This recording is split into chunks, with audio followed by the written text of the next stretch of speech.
I'd like to mention that I always send out on Monday the list of things, the handout for the class. If you have your email address listed, then you will be receiving that every Monday. And at the same time, I post the same thing on King On's line group. So if you're one of the group, you will see that in your line group chat room posting. If you want to save the handout, the better way is to give me your email address, because then you'll be able to just pick up the attachment and throw it into your folder, so you don't have to bother about saving it, then naming it, and then putting it somewhere. Okay, that said, let's start. Let me see. I was having some problem with my mouse. I hope it works. Sometimes it just died suddenly.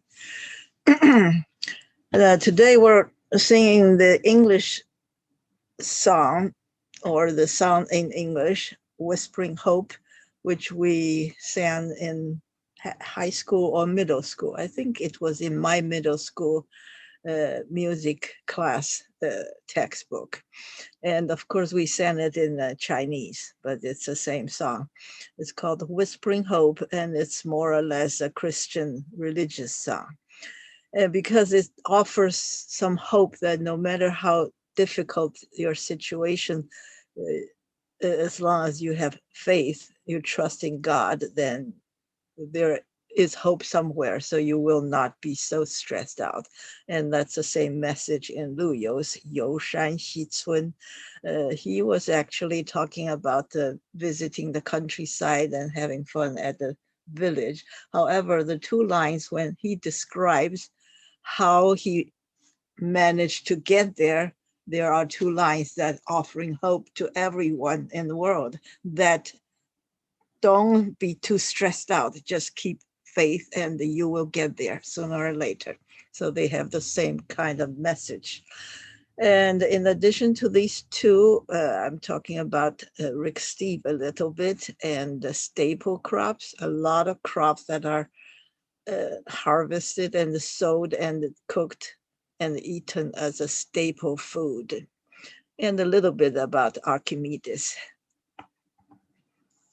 This is a list of vocabulary from last week, because I'm trying to use this new font, which occupies a little bit more room, so I could put less word. I could not put more words on the same page, the same slide. So I'm trying to rearrange things a little bit. I only put those words that are more important and more requiring more space to talk about on this list. So the list is shorter, but then I have a supplementary list of vocabulary that has the words that did not require much explanation.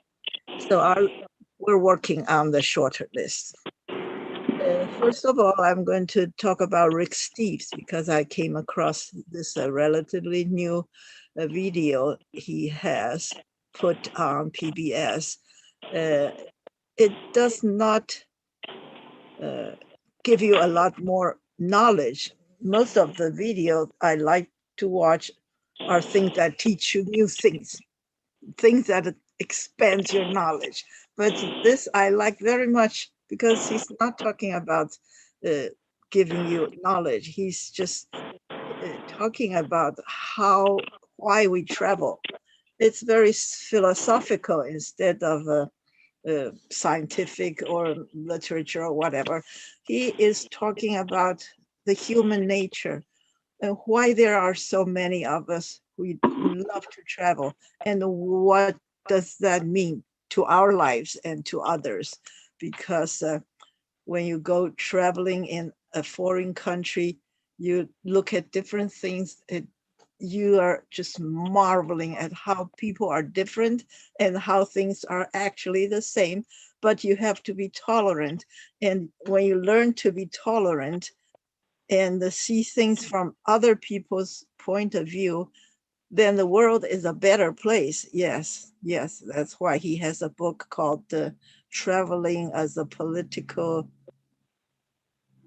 something action or something. So anyway, so you go travel, not only you gain knowledge and experience, the people over there also learn something about you, and the people being friendly together, it's the best thing that can happen in this world. We don't want to be confrontational. We want to understand others. And by learning more about others, you make the world a better place. So if you have 26 minutes, please watch this. And when I talk about Rick Steves, I remember one day when my college friend came to visit me from Massachusetts, and the sole purpose of visiting this area is so that she and her husband, they could go with me to visit the place where Rick Steves works. That's where his headquarters is, in Edmonds, Washington, just north of us. So if you haven't been there before, you should make a trip sometime over there, because it is, to my friend, it's like a pilgrimage. She is like a pilgrim. I'm sorry, a pilgrim. So if you are religious and you go on a trip to get an experience of some saint before you, some happening in your religion that is very significant to your religious belief, then this kind of trip is called a pilgrimage. And you are a pilgrim. Pilgrim is a person, 就是一个去朝圣的人啊。So to my friend who came from Massachusetts, it's a pilgrimage for her to go to Edmond, Washington, in order to see the place that was started by Rick Steves.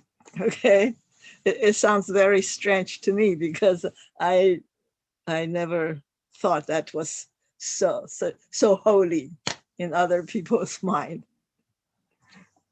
And if you get there, which is just north of Shoreline, this is his store. It's called Rick Steves Europe Through the Back Door. He first started by talking about traveling to Europe, not as a person in a huge commercial traveling group and go everywhere to hit all the spots and to buy souvenir and be obnoxious as an ugly American. He wants us to be traveling thoughtfully, quietly, and go into places that are not crowded. So that is his philosophy, and he started it maybe 40 or even 50 years ago. I don't know when he started, but when he started, he was probably the only voice in this trade who advocated such kind of quiet and very tolerant kind of traveling. And lots of people liked his kind of attitude. So if you watched his video, Why We Travel, you will understand his travel philosophy.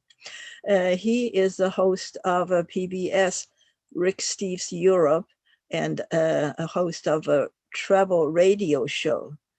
And he wrote a lot of travel guides. Of course, he is one of the writers. He put his name out there, but he has a group of experts in different areas who helped him to write those guidebooks. And his guidebooks would be different from others because he tells mostly the backpack people, the poor, how do you say, the young and the poor people who are curious about other countries, and he tells them how to get around and how to book cheaper accommodation and how to take trains instead of joining a big group of other travelers. And he also writes newspaper columns. He is a columnist. 这个叫做专栏作家。Column is a section in the newspaper, while the person who writes the columns would be called a columnist. And he recently, probably less than 10 years ago, he released a cell phone apps that are free called Rick Steves Audio Europe.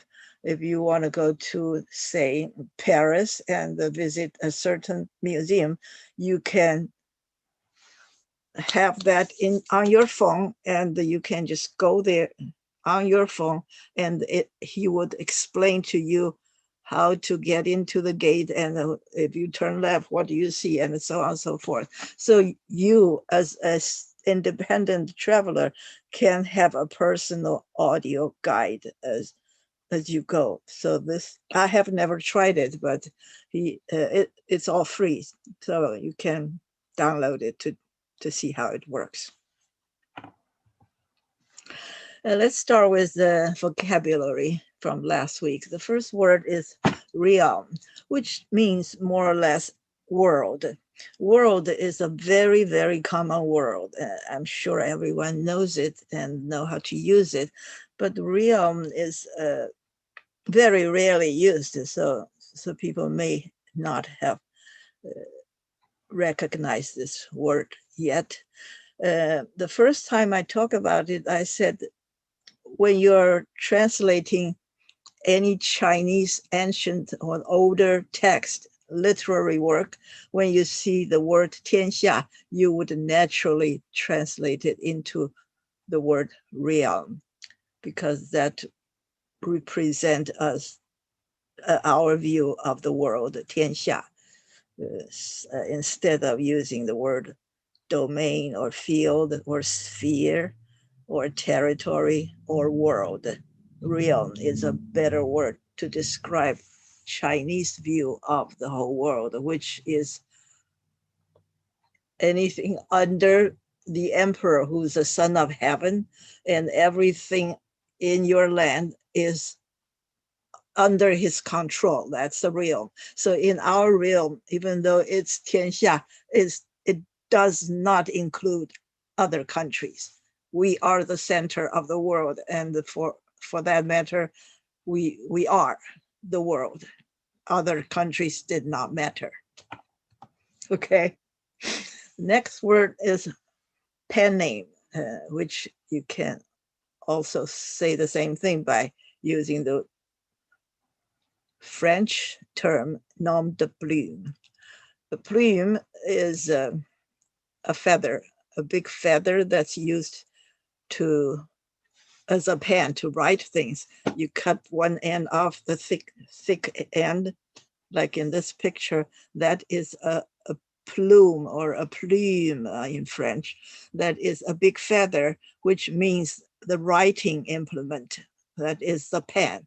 So when you say plume, that's the pen, and the name of pen name is called the nom de plume. A pen name is also called a nom de plume, is a pseudonym adopted by an author and used in place of the real name. So for whatever reason, the author decided not to use his or her real name, he would find a different name, which is his pen name, 笔名. He uses that name when he publishes his book, probably because for many possible reasons, maybe because he is a statesman, is a politician or whatever. He has already a career in some other area, and he did not want his famous name to interfere with his writing career. He did not want people to know this is him. he wants to hide his real identity, or quite often it's because this writer, the author is a woman, and if she uses her real name, people would just say, oh, that's a woman. What does women know? What does a woman possibly do to write a book that's worthwhile for me to read? That's why many women would choose a pen name that from which you could not tell it was a woman. Maybe it's even a man's name, but it is to hide his real identity. So here's a highlighted in red word that is pseudonym. Last time we learned the word pseudoscience, or pseudo astronomy, or pseudo archaeology. Pseudo means fake, like fake news, fake. So pseudonym is a fake name used by a writer to hide the writer's real identity. Now this word is chromosome, that is 染色体. I'm not an expert in this at all. So what's the difference between all these terms? I don't really know. But a chromosome is usually in pairs. It comes in pairs. And for a human, each of our cells contains 23 pairs of chromosome, I guess. I'm not, I'm just trying to tell you about this, okay? So it contains your genes, your DNAs, all your inherited traits were in your chromosome. So when the male and the female join together to create the next offspring, their cell would split in two. I mean, all their chromosomes would split into two, and only half of it would join with the other half from the other parent. Together, they make a new offspring that has half from the father and half from the mother. So the offspring would have many things that are similar to one or the other parent, but not all, because it's not a clone. When you have a clone, you would have entirely the same chromosome as that parent. So that is a asexual reproduction. 好，我说的是，就是说无性生殖的话，就可以做出一个 clone 哈，中文好像就叫做克隆啊，我也不知道。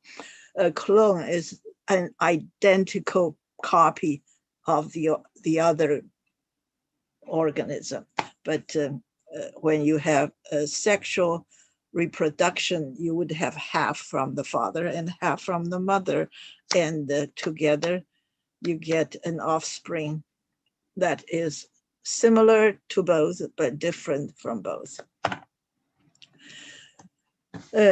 So it's a long DNA molecule. Molecule 是一个分子哈。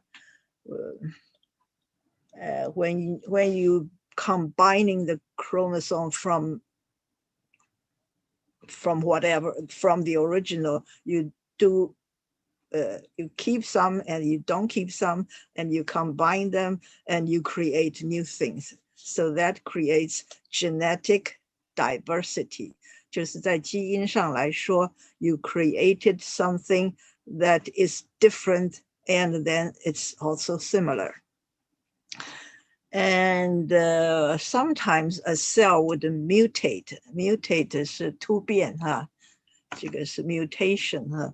Mutate sometimes, for example, some kind of pollution or toxins in the environment would cause the cell to mutate, and some kind of mutation would possibly bring about cancer.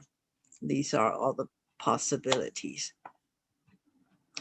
On the upper left-hand side, there is actually a mouse or some kind of animal there. And the big thing on top of it is one cell of that animal.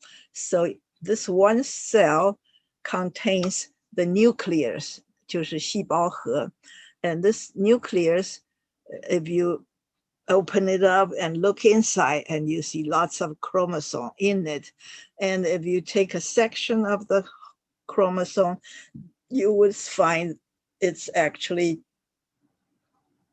you could see lots of DNA strands, and DNA are strands that rotates like this. So we call that a double helix. 就是有 there are two strands, one going this way and the other going that way, and together they go this way. It's called a double helix.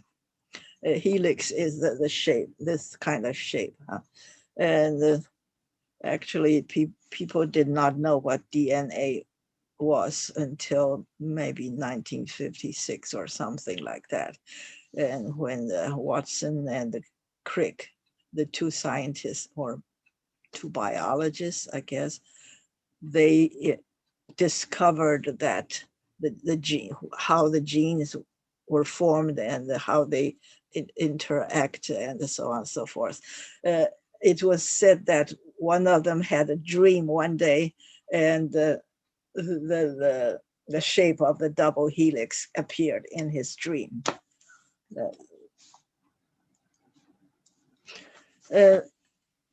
Chromosome is to explain why the offspring are similar to the parents. And that's kind of a hereditary thing, huh? You inherit something.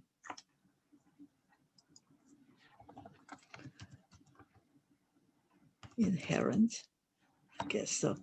So this is about 遗传, huh?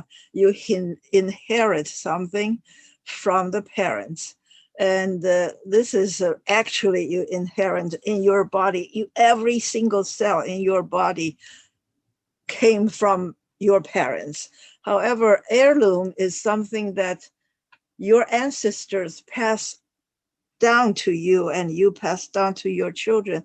They are tangible things. Like in this picture, you have some kind of, this is a heirloom from a soldier who went to war, and he had the company photograph and his little things from his uniform or from his like a campus. All these things he collected while he was in the war, and he brought home and put in a little box. And this box is to be passed on to his children and to their children as an heirloom in heritage. They're tangible souvenirs of their life that they did not want to let go. They don't want to throw it away. So it becomes something heirloom. Usually there should be more valuable, or at least emotionally more valuable to them. They could be antiques or jewelry. But now we use this word heirloom on plants. What do you mean by plants? We say heirloom plant or heirloom variety, heritage fruit, or heirloom vegetable. These are all the words used about a plant that is an old variety.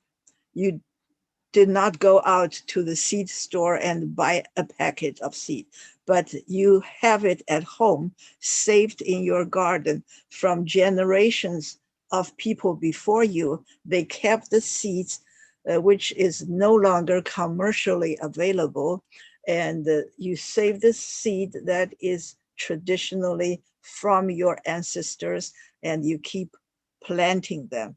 And nowadays, because commercialization is so prevalent everywhere, that people all buy and plant the same kind of seeds.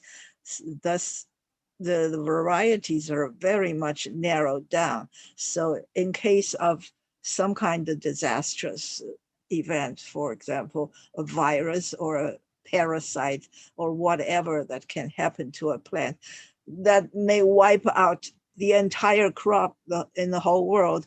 But if you're planting something passed down by your foreparents, then that seed may be resistant to this kind of disaster. So people wanted to save heirloom vegetable and fruit varieties to keep the diversity of the gene pool. That not only to prevent the wholesale decimation, disastrous dying off of a certain kind of plant, it also keeps some wonderful traits of the old plant that are lost nowadays. For example, nowadays they commercially breed tomatoes so that they could last longer. They could be shipped to faraway places easier, and they will not be bruised or get rotten so easily. In the process, the tomatoes just don't taste anything anymore. So people want to find heirloom tomato seeds because they are more flavorful. The fruits are more flavorful. You don't mind if it gets roughed up and cannot be sold as very good, in good looking shape, because you would just pick it from your own garden and eat it.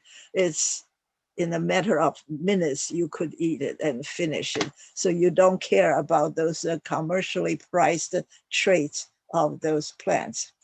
That's why there is some kind of movement that want people to preserve or to use heirloom plants. Even now you can go online to buy heirloom seeds, because those seeds would give you, for example, good flavor for certain plants that you don't find in the supermarket variety. And there are also places in the world, huge places that would try to keep all kinds of seeds in the world in case there is, for example, a nuclear bomb dropped somewhere and killed all the plants. Then you would still have heirloom varieties available to start everything from fresh. I've seen such places. There's more than one. Actually, recently I saw one in Taiwan that who is just one person. He tries to save all those seeds. But before I've seen, for example, a huge seed bank in Norway underground. It's very, very big, and with a government backing, they keep hundreds of thousands of different kinds of seeds in the optimal conditions so they don't go bad so quickly. And then we come to this genetic engineering thing. When we have this double helix in the picture on your right, you can see that double helix, it was cut.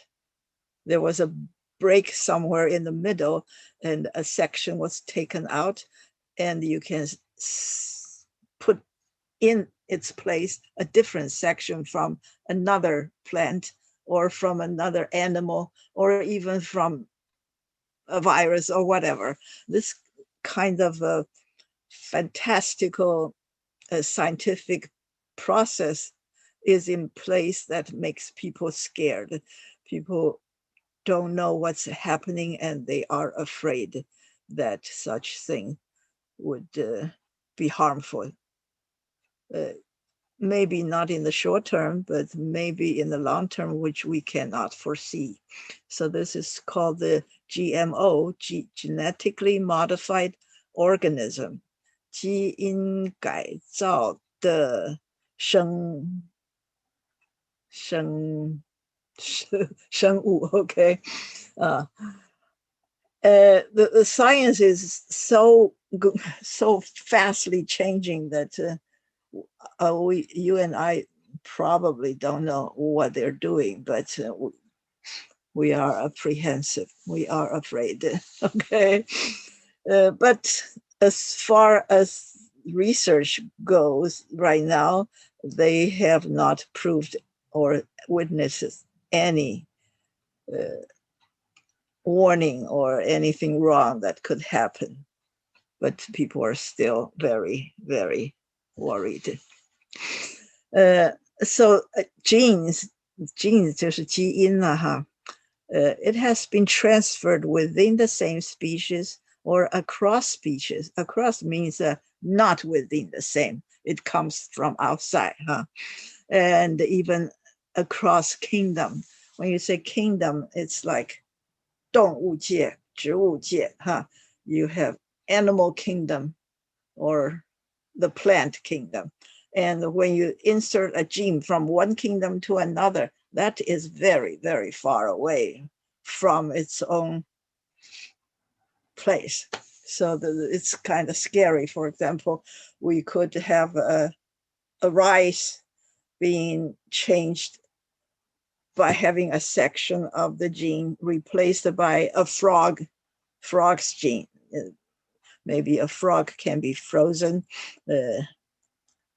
in the ice, and still the ice thawed that the frog can be alive again. So if we put that gene into rice, maybe when the frost comes too early, this rice crop will not be lost.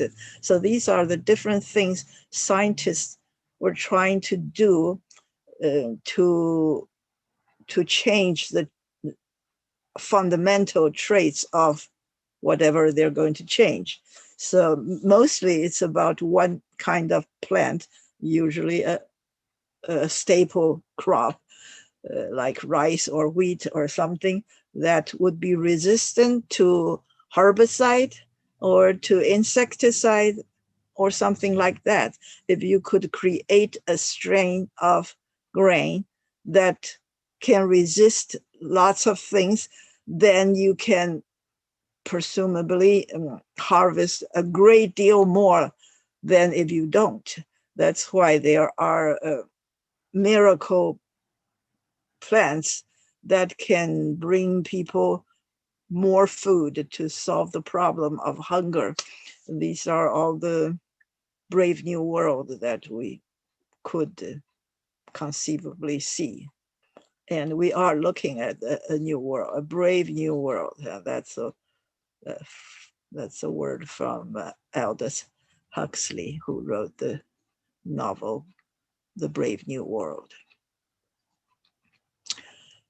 Aldous Huxley is a son of his father. Okay, his father is a biologist, Huxley. 我们叫做贺胥黎, huh? I forgot his first name. He was a good friend of Charles Darwin. 达尔文的老朋友, huh? Of the most controversial GMA, the majority are engineered for herbicide tolerance and insect resistance. Because scientists invented herbicide and insecticide, they could spray it everywhere so that to kill all the unwanted plants and unwanted insects. But they want their main crop to be able to resist these chemicals. So it's just like 道高一尺，魔高一丈. And the golden rice has been engineered with 3 genes that increase its nutritional value.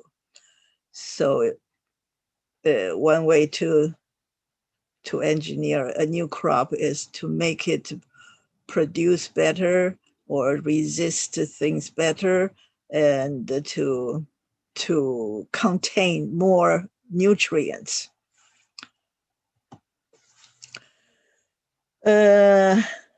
These things are also used for other things. For example, you have inherited disease. Certain people have certain disease that are passed down from their parents. For example, hemophilia 就是血友病，或者是 sickle cell blood cell 就是说他的血液 the red cell in the blood is shaped not as a circle but as a 镰刀 a sickle. I think some Jewish people has this inherited blood disease that's called the sickle cell. And these scientists who try to do genetic treatment, it's called the human gene therapy. They would insert different genes into a person and in hopes of curing a certain genetic disease. They have made some progress in that way. And they also try to control mosquitoes because mosquitoes would pass along many kinds of disease. For example, malaria or yellow fever, or many new things like West Nile flu or some other flu like a Zika flu recently. These are all passed along by mosquitoes biting different animals, then biting human and passing this parasitic disease.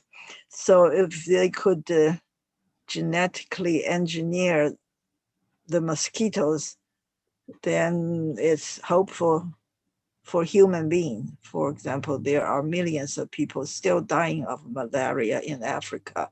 If something can be done to control the way the mosquito pass along those diseases, then it's hopeful for the humankind. But there are lots of objections. People did not want to eat genetically modified plants. Currently, they have not found any genetically modified food that are harmful to human. Here is one video. If you're interested, you can watch. This group of videos was, the group is called the Knowing Better, and one of his tens, maybe hundreds of video is called The Fear of Frankenfoods. This person who's hosting it, he's not handsome and he's not academic, but he is really objective, and he does exhaustive research. And we don't know his name. He never disclosed his name, but that's why I cannot say go look for a certain person, because we don't know his name. So you can just go to YouTube and look for Knowing Better, and the title of this video is called The Fear of Frankenfood. My next subject is Monocot and Dicot, which I mentioned last time. Monocot is 单子叶植物, while Dicot is 双子叶植物. If you look at the prefix, mono means single or one, and di means two. So you have lots of words that start with a mono or di. For example, monorail, Seattle probably has the first monorail in this country.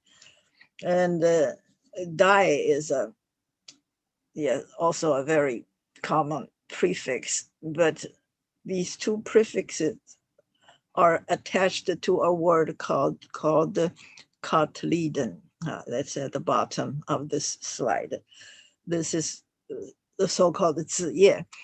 What we mean by 子叶 is when the plant first germinates from a seed, you would see either one cotyledon or two cotyledon.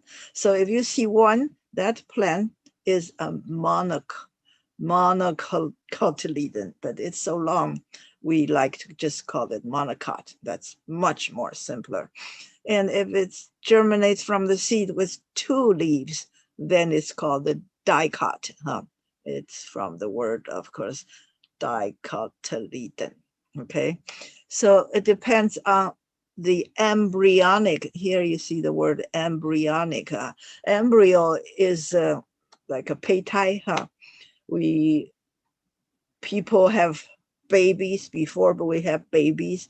They were tiny inside the mother's womb, and that would be an embryo, 就是一个胚胎的意思哈。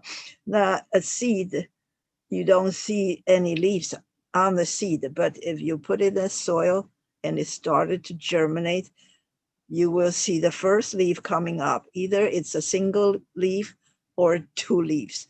If it's two, that's called a dicot. Okay, so that's simple enough.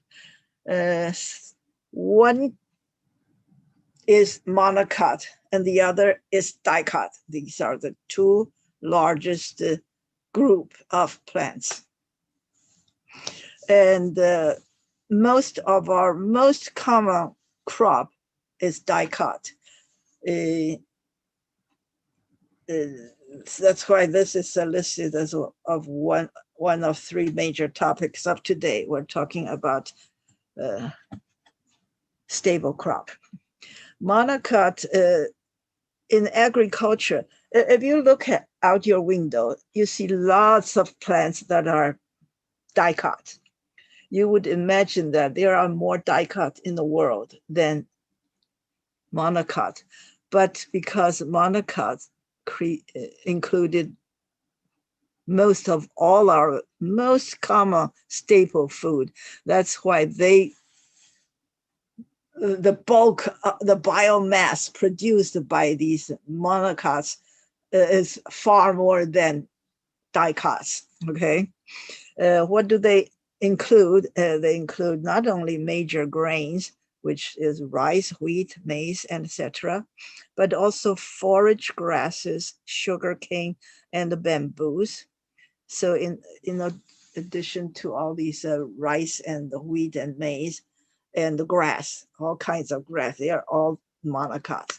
You would also know that sugarcane and bamboo, they are also what we call it monocots. Yes, you can see from their appearance that they are probably monocot because they have this 平行脉, the vein of the leaves are parallel. That's one way to tell what a monocot is. They have the leaves have a parallel veins instead of one major vein and lots are coming out of the center. That would be a sign of a dicot. So in addition to this, which is a grass-like plant, we also have many other monocots. They are orchid, palms, banana, ginger, asparagus, pineapple, rushes, and onion. Of this, asparagus is probably not so intuitively a monocot. We're going to go into more detail later, but you can now expand your idea of a monocot by thinking about orchids, because orchids is kind of different. Yeah, palm, ginger, pineapple, they're more or less simple and relative, similar to rice, but orchid is a little bit different. That's a new kind of monocot to you. But again, we can expand that by thinking all the bulbs that are cultivated for indoor plants, for example, or for gardens. Lilies and daffodil, irises, some amaryllis, cannas, gladioli, bluebells and tulips. These are all bulbs, and we're going to go into detail about every one of them. So you look at this slide, you will think about monocots that includes grass-like plants, which are rice, wheat, ginger, bamboo, sugarcane, and orchids. Orchids is one of the largest family of plants. So just by knowing orchid, that expand your realm very much. And then all the bulbs like 百合花, 水仙花, all these, they are all considered, they are all monocots, okay? So these are orchids. As I mentioned, they are a very large family. And you being in Seattle and Bellevue, you have access to one of the most beautiful orchid collection I have ever seen, which is at Volunteer Park in Seattle. That's where the Asian Art Museum is. I hope you have been there before. It is quite a unique park in our area. It has the Asian Art Museum, which you can go there for free every first Thursday and the Saturday of the month.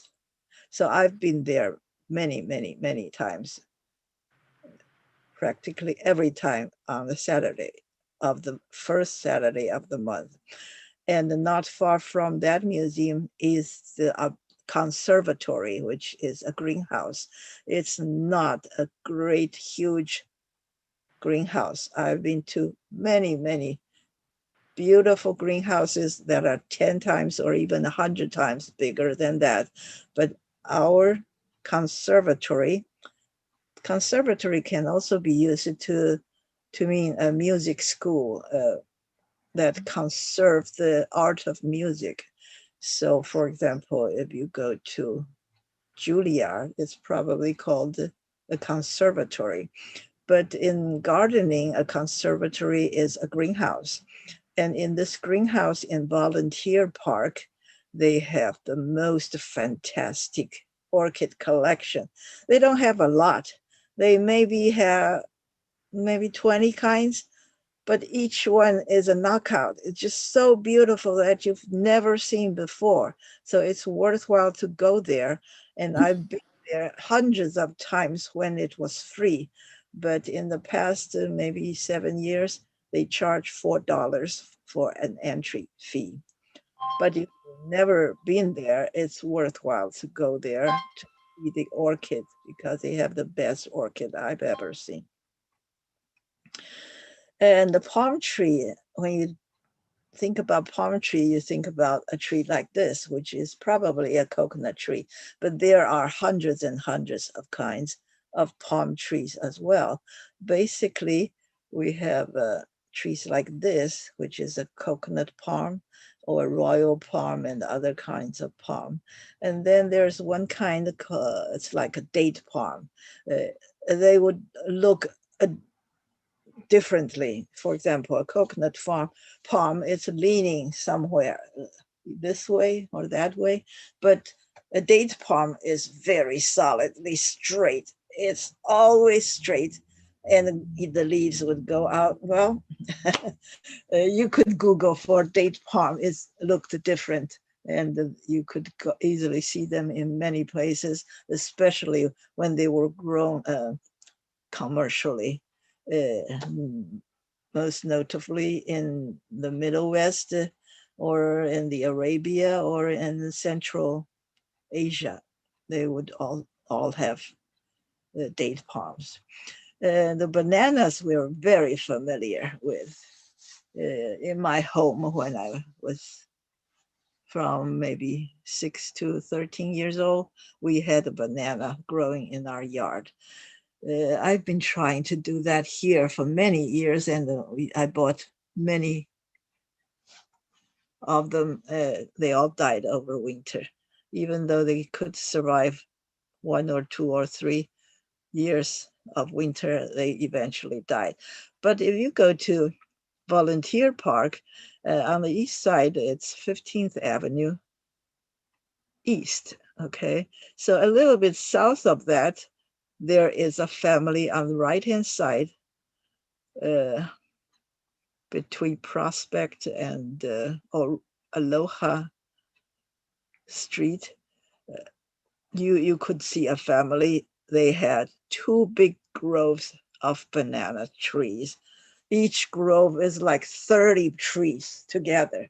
I so wish I could just knock on their door and ask for a little one from them. It would not put them into any kind of difficulty by giving away one little plant to me. But they do have this kind of banana tree that lasts decades. As ginger, it's grown very much common in Taiwan, and you can eat this fresh, tender, young ginger that's practically not available in our market in the neighborhood.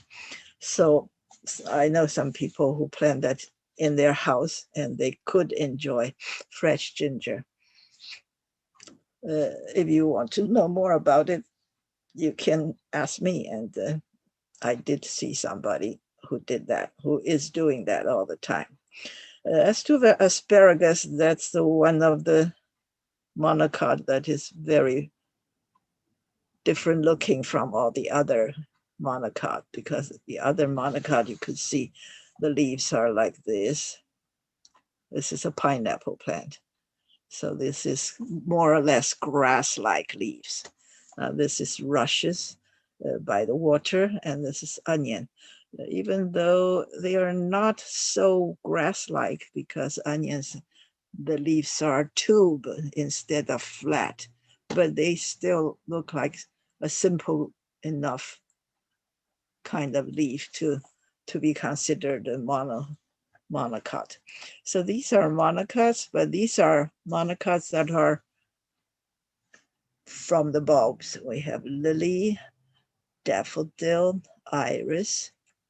These are also quite common in Taiwan, but we don't have daffodil as these as we grow here in the garden, but we do have when New Year's comes, that is this Saturday, people would like to buy some daffodil bulbs to put indoor to let it bloom.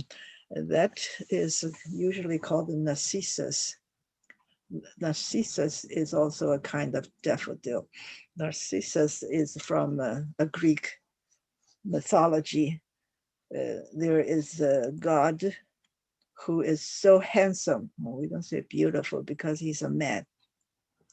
It's very handsome, and he would look at the a pool of water and look at himself and falls in love with himself. So in psychology, we call this kind of people narcissistic, because 自恋狂, like Donald Trump is a kind of narcissistic person. So you can call it a daffodil, a narcissus, or jonquil. That's also another word for this kind of 水仙花. Iris, we see that. We have our own Taiwanese variety of iris as well. And amaryllis, which is quite beautiful. It's actually shockingly beautiful, because it has one of the biggest flowers in this group. Beautiful, elegant, stately, and for Western families, they would raise it indoor for Christmas, just as Chinese would raise daffodil indoor for New Year. So before the holiday, maybe a month or two, you go to the store and buy one and put in a pot, or in the case of narcissus, you would put in a bowl of water, and it'll grow and it would bloom right on time. However, because you lack sunlight indoor, the plants would be leggy and it would be falling off quickly. So if you have a sun lamp, it helps a little bit. Amaryllis in Chinese is called 孤挺花. That is a pretty name for a flower.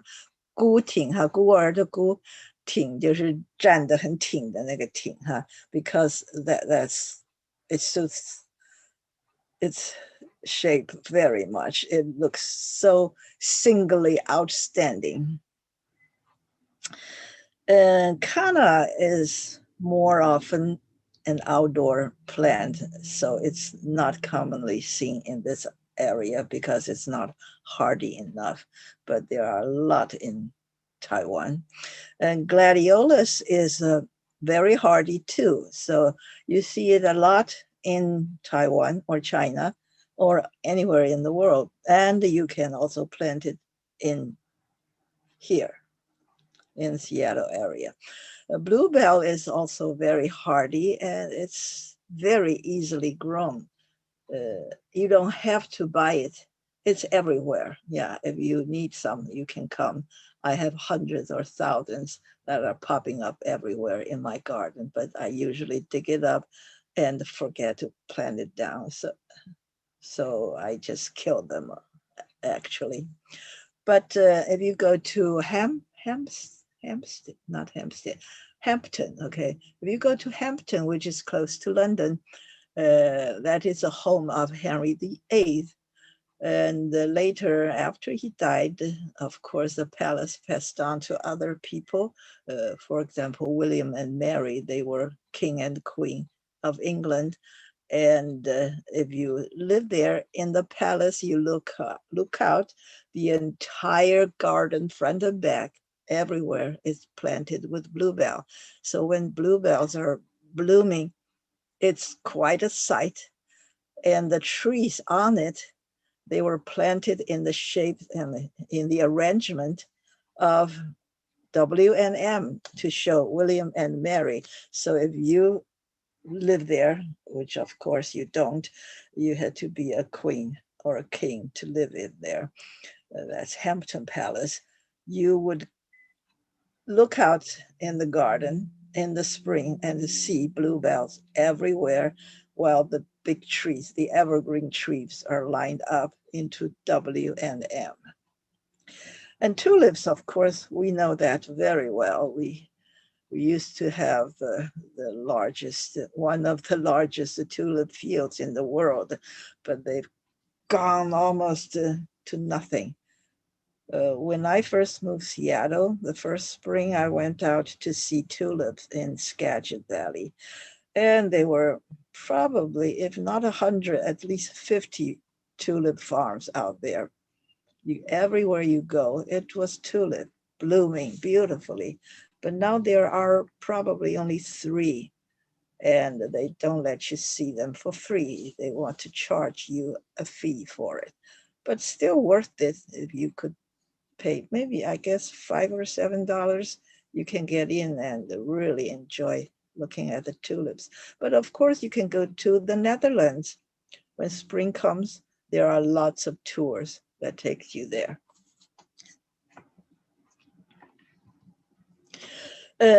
So when we talk about monocot, we invariably have to talk about cereals. Most of the cereals are monocots, as evidenced in the last line in Chinese in 三字经, it says, 稻粱菽，麦黍稷，此六谷，人所食. There are 6 kinds of cereal, and only the third one, shu, is beans or lentils. The other 5 are all cereals and the monocots. So a cereal is any grass cultivated for the edible components of its grain. So you eat the grass seed, which is a kind of cereal. So the cereal is 谷类, 谷. Cereal grain crops are grown in greater quantity and provide more food energy worldwide than any other type of crop. And therefore, they are called staple crops. Staple 就是主食, 主食 are they are almost all monocot, with some exceptions. But most common ones like rice and wheat, they are monocots. So these are the staple crops that are monocots. We have rice, wheat, maize, millet, sorghum, oat, barley, rye, and spelt. Probably no one has ever heard of spelt, but it was an ancient staple crop. Many of them become rarer because they are too small or too hard to process, or for whatever reason. So as time goes on, rice, wheat, maize, they become very much more common than others. You see a lot of millet in India, but not anywhere else, I think. Sorghum, you see a lot in Jinmen. Sorghum is more tough. They can tolerate drought. They don't need much irrigation. And it's quite common in Ethiopia. Oat is common too. And somehow people like it for breakfast, but not for other meals. Barley, originally Chinese ate a lot of barley and no wheat. So wheat came to China later in our life, not you and me, but in Chinese history. If you read literature or poems in, for example, Shi Jing, it's got barley in there, but no wheat. And if you read about beer, like Wu Song Da Hu, he would go to the bar and drink 18 bowls of ale, and that was barley beer, and they were not wheat. So in Chinese history, there was more rice and the barley, and after wheat was introduced, it became very common, especially in the north. But we never liked other, we call 杂粮, which means alternative cereals like maize, millet, sorghum. We treat them as second-rate citizen. We love 白米, 白面, big white rice or big white wheat. These are the high-class food, while all the rest are lower class. Okay. Then there's rye, which is dark black, and it doesn't have gluten. That's why you cannot just use that to make bread. It does not rise. If you have gluten in your grain, you mill it into flour, and when you add water and yeast to it, it will rise, become soft and puffy and nice. So a bread that is with yeast is harder, tougher, and less palatable, I suppose. Yeah. People like yeast doughs. Here's a map that shows rice and millet. These yellow or orange, I would call them yellow then. These yellow dots in this area, they are where millet was grown in ancient history. I mean, Neolithic, which is a 新石器时代.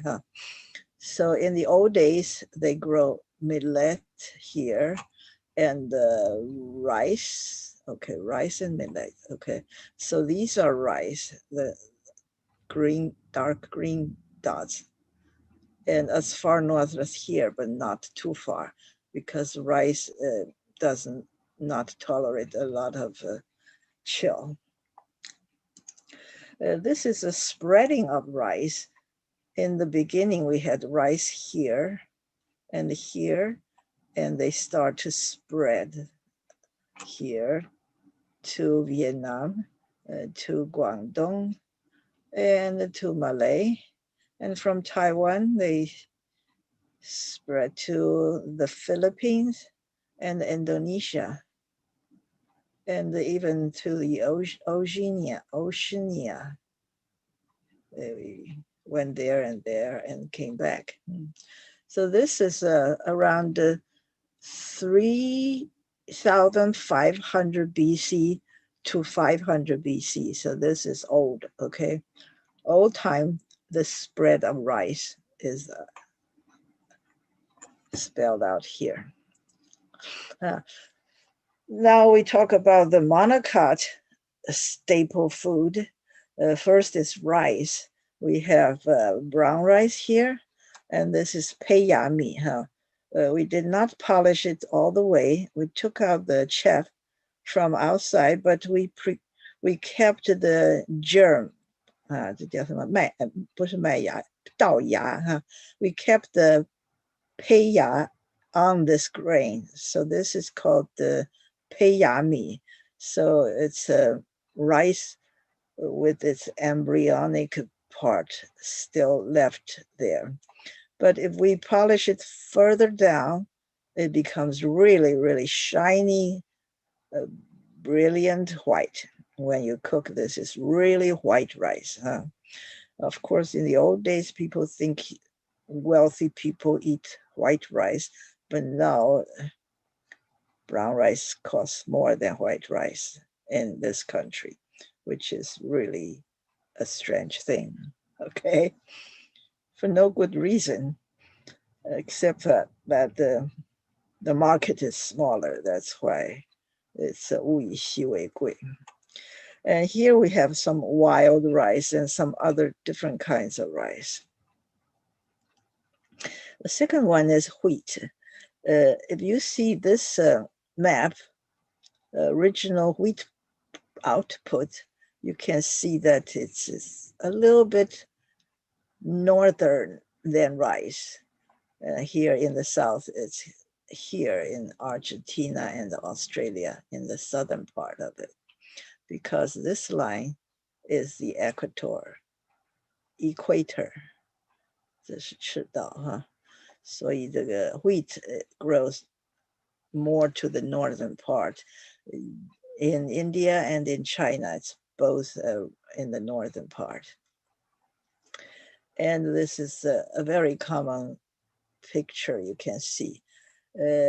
Wheat is grown a lot in Washington state. So if you go to Eastern Washington, you will see a lot of them. We're, I don't know, we are probably the second biggest producer in the country because we are not a very big state. Here I put in this large copy of this thing, which you don't have to be able to read. Just looking at it, it is the Chinese name of corn. There are so many different names for the thing called corn.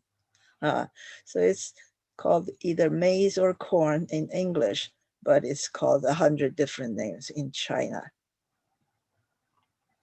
It depends on the area and time. They're called different things. And many of them has the word yu, which means jade, because it's big and pretty. And it's called bangs because it looks like a stick here. We here grow a lot of corn, even though corn needs a lot of sunshine and warmth. If you have a field with no trees, which a farm is supposed to be, then you can grow corn. But if you're living inside the city with lots of trees around you, then the harvest can be difficult. Also, another thing to note when you plant corn is it relies on wind to pollinate. So if you plant one or two, you're guaranteed a crop failure because they cannot pass the pollen from one plant to another. You have to plant a lot of them in order to cross-pollinate. This is a millet, and we have some in China. You can buy in an Asian store, and often they are glutinous, which means they're sticky, not because they have more gluten, but they are just sticky. There are sticky or glutinous. Let me put it here. Glutinous. Huh. The word, oh my God. Why is it doing this to me? Okay. So in the beginning, people call normie glutinous rice because it's so much stickier. Then we realized that normie does not have any gluten. It's just sticky. Glutinous. Okay. So the glutinous means very sticky. Okay. So a lot of millet you buy in the Asian store right now, they are glutinous or they're sticky xiaomi. Huh? Sometimes it's called ji or su, but as you could have imagined, the word ji is also used for other kind of plants. I just cannot make it bigger. Okay. Okay. So when I was checking out the 三字经 about 六谷, the 6 kind of cereal, there's 稻粱菽麦黍稷, and it says ji, this ji, it says it's 高粱. So ji is also used as a word to describe sorghum, but here it is quite commonly used for xiaomi.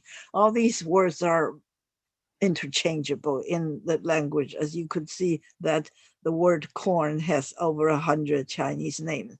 So in so many thousands of years, this very basic thing could have a lot of different names. And this is sorghum, and the kind we used to see is like this. And what I saw in Ethiopia is also like this. But this is different. I've never seen this before. And here again, that's a different variety. So these are all called sorghum, but they look different. And here's a map that shows the distribution of all these sorghum. So it looks like it's in hotter area and usually in poorer area as well. So given the choice, a person would rather eat rice or wheat instead of sorghum. Maybe for fun, you eat it once in a lifetime or 5 times or whatever, but it's not what you would want to eat day after day. And oatmeal, on the other hand, I know lots of people who eat it every morning. So it is pretty pleasant tasting. And it does look like a monocot. You see, it's got a wheat-like or rice-like blade of leaf. And the seeds are in pairs. Okay, these are with hull, and these are without hull and flattened. Because it's a large-sized grain, if you cook it, it takes a long time to cook through. So they are usually pressed, flattened, so it can absorb water quickly when you cook it. So you have oatmeal instead of oats. If you buy oat, they're big pieces and it'll take forever to cook. Maybe you need to soak it overnight before you turn on the Instant Pot. Here we have barley. First barley I saw was in Jordan and Israel. You see desert, which is absolutely desert, but the nomadic people, which are called the Bedouins, they would seed the field with barley, and they leave the area and move to warmer place in winter. And next spring, when they come back, the barley would germinate. So it takes very little maintenance. You don't need to flood the area like rice requires. So barley is easier to plant than rice. Rice is a very high maintenance crop and needs a lot of water. Water is so very important to rice. This wheat in Chinese, we call it big wheat, 大麦, huh? But it is just a different kind of cereal, which other countries would not confuse with regular wheat, but Chinese, because we call 大麦, 小麦, that's big wheat, small wheat. That's why people would confuse the two often. But if you have a different word, barley, for this kind of plant, then you would not confuse it with wheat, just like you don't confuse it with oat or other grain. This is rye, which is pretty dark. And you could see it's very intensively grown in the upper European countries, like Germany, the Netherlands, all the way into Russia. But other countries, such as United States, hardly has any. Not much. China also not much, but it's a very much old world crop. So, for example, if you go to Denmark, every meal they have rye bread. Yeah, rye bread is very dense and to me not so tasty. But in Denmark, of all the places, it's right here, Denmark. So they traditionally they would eat rye bread. Sometimes it's the only bread on the table. And this is the last of the monocot staple crop. It's called the spelt. And I've never eaten one. And it's rarely found in this area. You can imagine why, because the seeds are so tiny. So it's harder to harvest. The price would definitely go up if it's harder to raise it.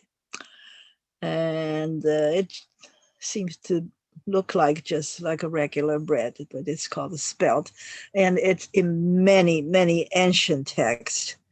For example, in the Bible or in some books in Mesopotamia, Iraq or Jordan or Syria, they ate a lot of that in the old days. But once you start to have a tastier kind of plant that are easier to grow and harvest, you would gradually switch to the new kind of crop. So this is an old crop that's no longer popular. Then we turn to the dicots. These are the staple crops that are dicots. Most obviously, their leaves are not like grass. So they all have different kind of leaves, and the grains are different, and they taste different, and they are called the pseudo cereals. Of these, buckwheat is probably the most commonly known kind, and in Shanxi they eat a lot of buckwheat. But for example, you have Stephen Foster's "Oh Susanna." The buckwheat cake was in her mouth and tears was in her eyes. So it was a common crop in United States at that time. That is the gold rush time in California. Oh Susanna is practically the anthem of the gold rush period. So about 150 years ago, buckwheat was more common than it is now. I personally, in this country, I have never seen or eaten buckwheat as it is, but I've had the Japanese noodles, soba. Soba is made of chow mein. That's the only kind of buckwheat product I had in the United States. Quinoa is mostly from Peru. Yes, it's everywhere in Peru. But when I was there, nobody in America has heard of it. But now it's quite heard of, even though still not a common food to eat, but people know about it. And the flax is very trendy for quite some time because it's good for the heart. That's called flax, which is actually originally a kind of crop to make fabric, 是一种麻，就是 linen, kind of linen product. Amaranth is known as 苋菜 in our country. When we grew up, we ate a lot of 苋菜 as a vegetable, just like spinach, but we never harvested the seeds to make it into some kind of cereal food. And the chia is also quite a novelty item. About 30 years ago, 40, 50 years ago, when it first came out as a Christmas souvenir thing. Just for the novelty, you would have a little ceramic animal and you put it a paste of seeds, of chia seeds, and you water it every day and it starts to sprout into the shape of an animal.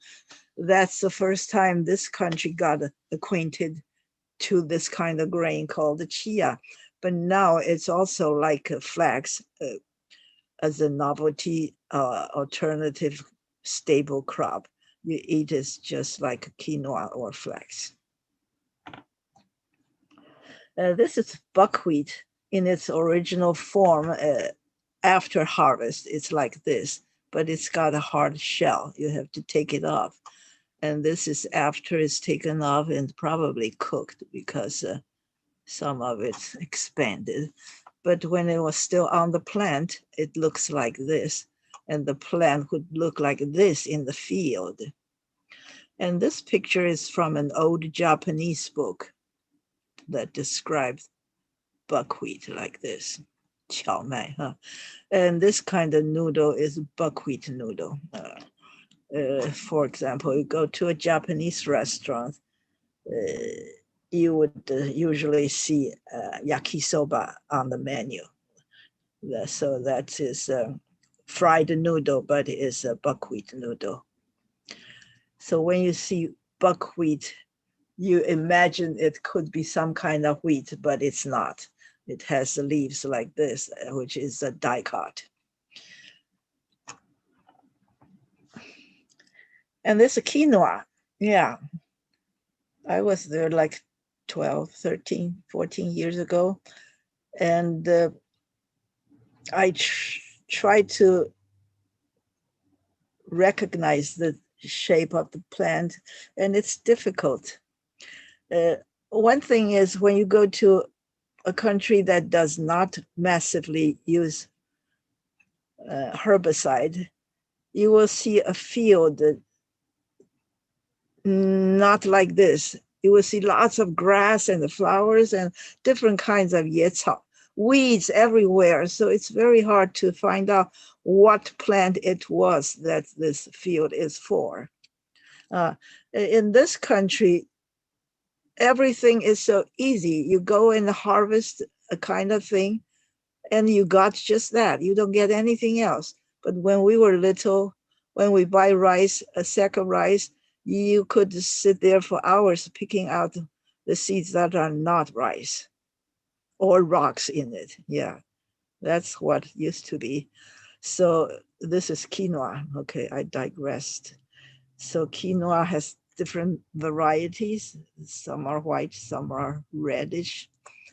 And they, of course, took thousands of years to improve the grain in order to get what it is today. And along came all this Western companies like Monsanto, they just swept it up and took the seeds elsewhere and planted, mass produced them. And that made the locals very unhappy because they have the copyright to that seeds, while Monsanto will charge you an arm and leg for getting their modified seeds that are resistant to insecticide and herbicide. These are all the stories in the world right now. So this is called the Li Mai. Here is the word Li Mai. I don't know how they got this word. It looks like quite some kind of a cereal name. And it belongs to Xiancai, so it's a kind of amaranth, which we will go into later as a grain. Indian Mai. Okay. This is flax, and I bet if you go to Costco, you could buy a bag of flax, and you could also buy a bag of ground up flax. It is said to be very good for your heart. So many people bought a lot of flax or flaxseed and sprinkle in their cereal. I guess it's probably not good if you just eat one thing. It's probably not too tasty. And it looks like this. Look at this, so cute, very cute. And because it's also a fabric material, you harvest it for the strain of fibers in order to weave. So you can process it like this. I don't know if it's a lady or not. She is processing this stem of the flax. There are flax and there are marijuana plants, which is called, how do you call that? I forgot. So 有亚麻, 有苎麻, 有大麻, Marijuana is dama. So all kinds of fabric, plant fabric that you use to weave into cloth.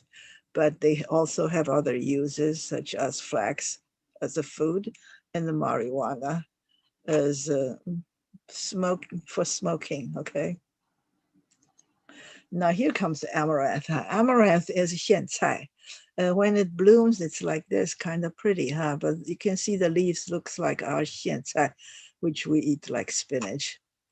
It's not as tender, but it has a very strong individual taste. Here is a picture I took when I was with my two sisters in Ticonderoga in New York. They have a king's garden. This is the place where a castle was when during the Independence War, they had army stationed there because British soldiers coming from Canada was coming down to fight them, okay? So in this garden, which is called the King's Garden, it was a garden that produces vegetables and fruits and vegetables and animals like chicken and so on for the army stationed in that fort. And they planted what they used to plant at that time, which was 200 years ago. And this is amaranth. We eat the leaves, but they eat the seeds. You see, the seeds are so tiny, These are the amaranth seeds, and these are wheat seeds. So it's like maybe a 1/5 or 1/10 of the size.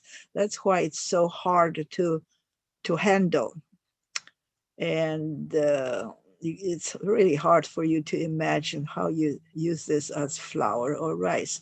But this is a picture of Mexican candies. It's just like our peanuts or sesame seeds candies. They use amaranth seeds to make these chunks of candies. This is the last one, I think, of these Dicot. This is called the chia. Since my daughter moved in, she brought in with her a canister of chia. So sometimes we had multi-grain congee, or sometimes we had chia seeds. Actually, it's very tasty, and you don't have to cook it actually.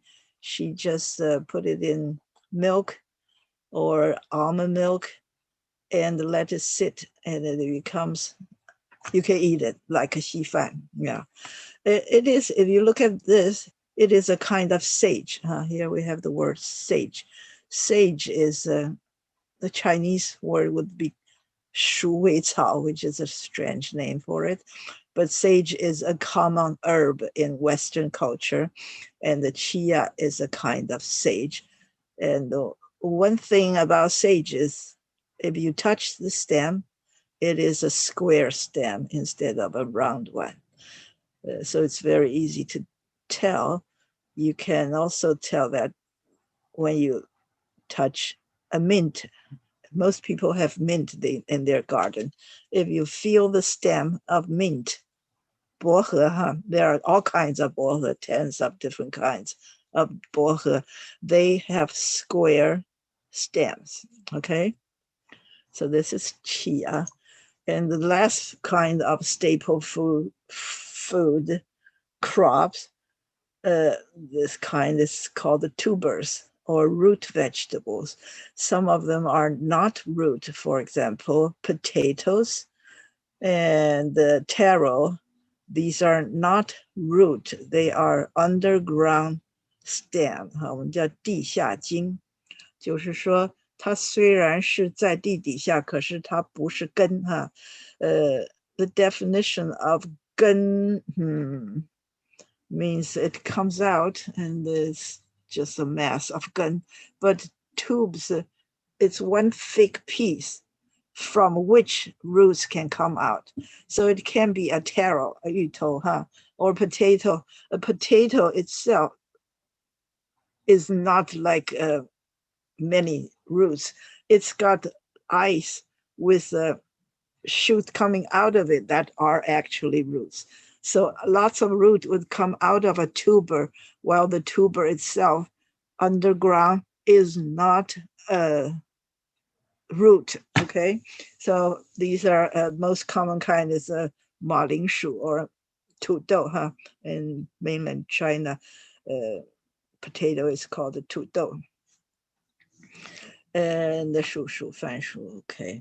So this is 土豆, There are hundreds of different kinds of 土豆. For example, in Peru, if you go to the market, you can see all kinds. Some are skinny like fingers, some are tiny bits. And there was one day we went to a family to have lunch there, and we had the meat and vegetable and so on and so forth. But the entire family and relatives, they were on the side, and they only ate baked potatoes. So when you, like what we do after we harvested the rice in the field, we use the mud to build it into like an adobe oven, and we burn dry leaves and sticks in it until it's very hot. Then we put potatoes or whatever else we want to cook inside and smother it with this hot clay thing. And after that, that's what we did in Peru. After it's cooled down, they dig out all the potato and eat. And all those local hosts, they ate the potatoes, and they ate big variety of different kinds. When we go to their field, you could see if the flower is purple, the potato will be purple. So there are all kinds of potatoes over there, which are not available here. So I had two potato flowers. One is in white, the other is in light purple. Some are much darker than that. And when it's grown here in America, it's like in the picture in the middle, upper middle. Everything is done with the machine. And on the right-hand side, I have the picture I took with my big sister. We went to her middle school classmates in Eindhoven, the Netherlands. And right next to their home, there were potato fields. You see all the plants died because it was in September. no leaves left there, but you still can see the plants. They're still lying in the field, and all the potatoes are there, right there in the field. So I've never seen anything like that. So I took a picture of that. So they still grow a lot of potatoes, and they leave them in the field all through winter. If they're covered, they are safe. And if you want some, you can go there in the very cold winter day. You can dig up potato and eat. They were not frozen. That's quite a lot of fun. But if you've seen the movie Elizabeth, The Golden Years, that is about Elizabeth I, in that movie, which I saw Sir Walter Raleigh, who is a Navy person, is a captain or an admiral, okay? He went to the Americas after Columbus, of course, and he went and saw all the different kinds of potatoes, which he has never seen before in Europe. And he brought back a lot of different kinds of potato and showed it to the Queen. That's the first time the European people got acquainted with potatoes. And you can see in this distribution map, most of potatoes were grown here in Europe, much more than South America, where they came from. The person, the movie star who played Sir Walter Raleigh was called Clive Owen. Yeah, I was quite impressed to. That movie was probably in 2007. So at that time, I had no idea that potato came from the Americas. Now I know, yes. But they now plant so many more potatoes than we do in the Americas. And these are the many potato products. Potato, for one thing, is very tasty. That's why it's so popular.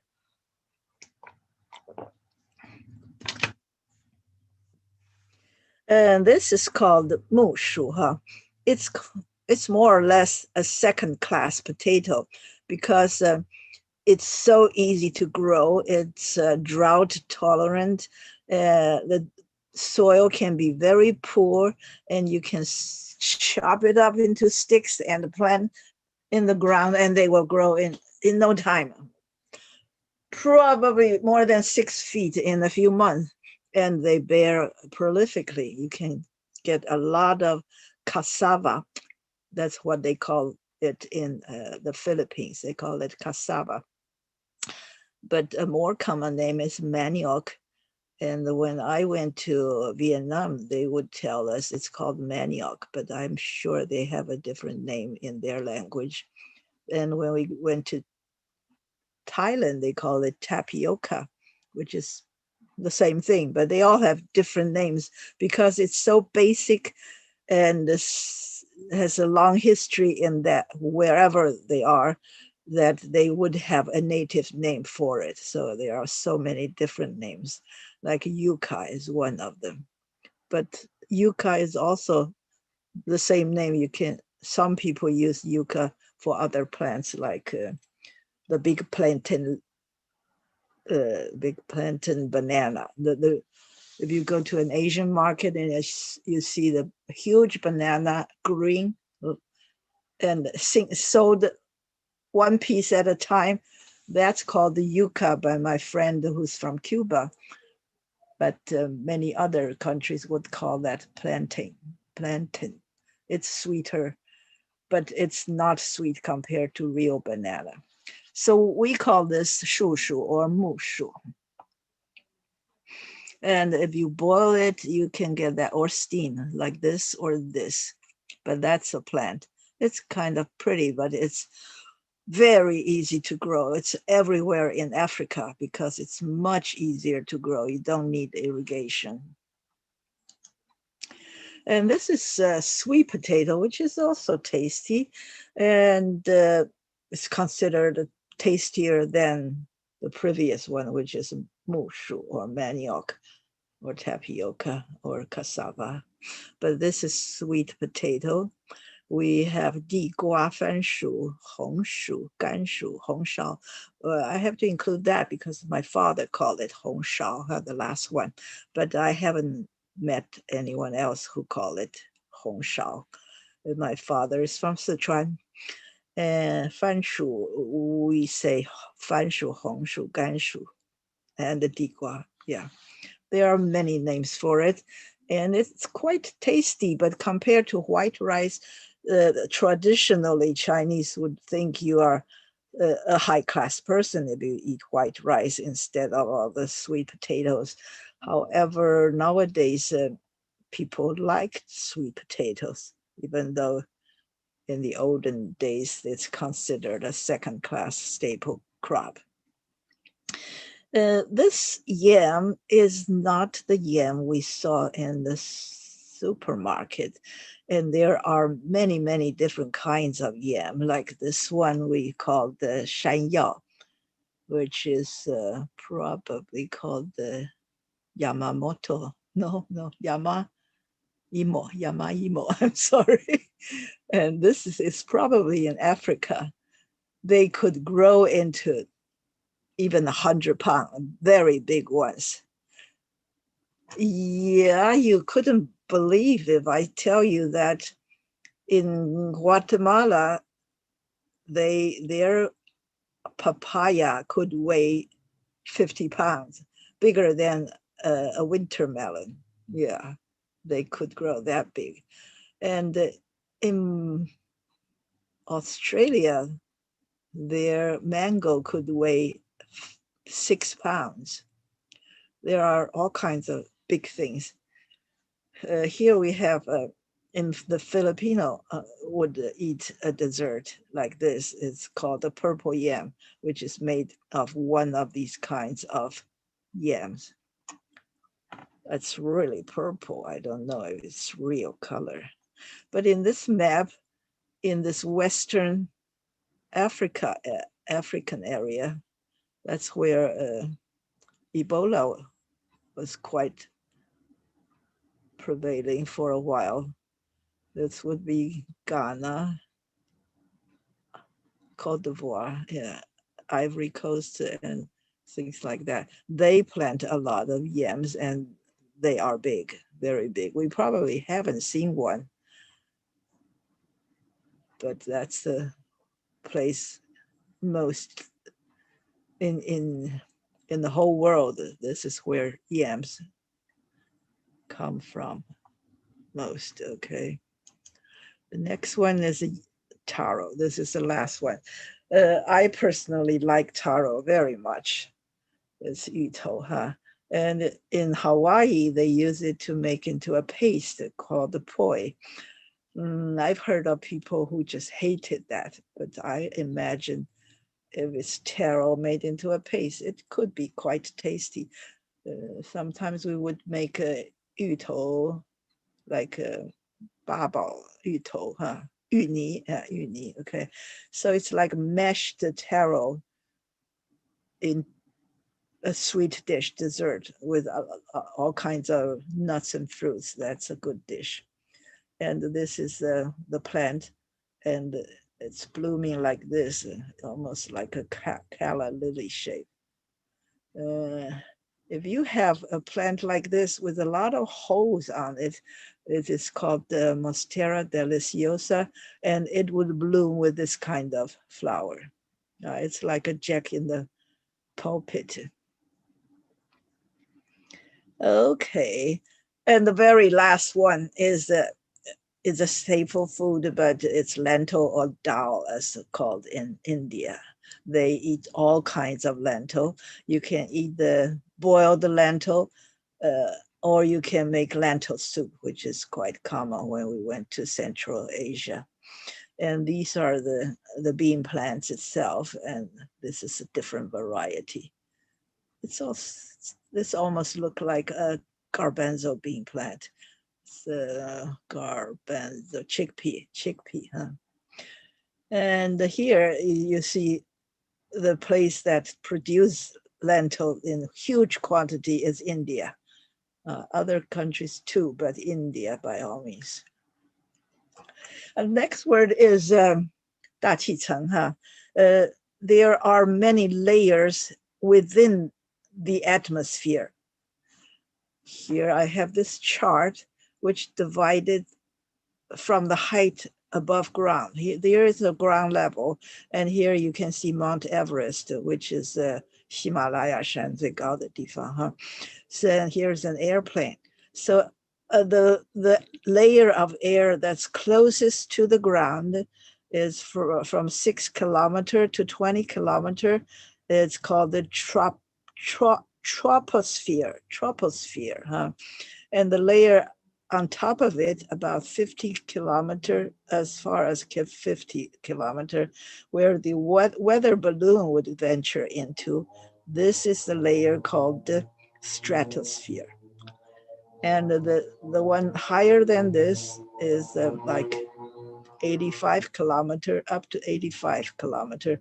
That's where the meteors are, because the meteor is some kind of a cosmic debris that flies into the air, and when it's inside this mesosphere, meso is in the middle of, as we know, Mesopotamia is 两河流域, mesosphere, this cosmic debris ventured into mesosphere where its speed hugely increased, so it's burned because of the speed. And when it burns, you can see the light. So the meteor becomes visible when it reaches the mesosphere because of the speed. And above that, you could see aurora, which is 北极光, and the space shuttle would also travel in this layer, which is a much taller layer. It's called the thermosphere. It's between 100 kilometer to 690 kilometers. So this is a huge area where airplanes would not go that high. And the most outer layer of atmosphere is called the exosphere. And it's between 690 and the 10,000. This is the highest layer. There are only stars. No, I don't know. You can see stars, but the stars are not there, okay?